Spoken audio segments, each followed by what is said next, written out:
طيب الشيء وقصة الشيء، مزمل فقيري مشى لمناظرة، المناظر كان أبو بكر آداب في قرية لعلها اسمها أم كراع ولا أم ثلاثة، مشي من أم ثلاثة لأم كراع، المهم من الغرة ديك قاعد فيها واحد من شيوخ الصوفية، مشوا لمناظرة هذا الشيخ وانتهت 6-0 لصالح الصوفي ده. أنا بديك النصيحة، جو التوراة كلها وقطعوها كلها ما رفعوها كاملة.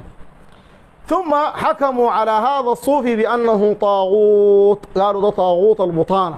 طاغوت إما أنه يعني عبد من دون الله تبارك وتعالى وهو راضي، وأما أنه أمر الناس أن يعبدوه.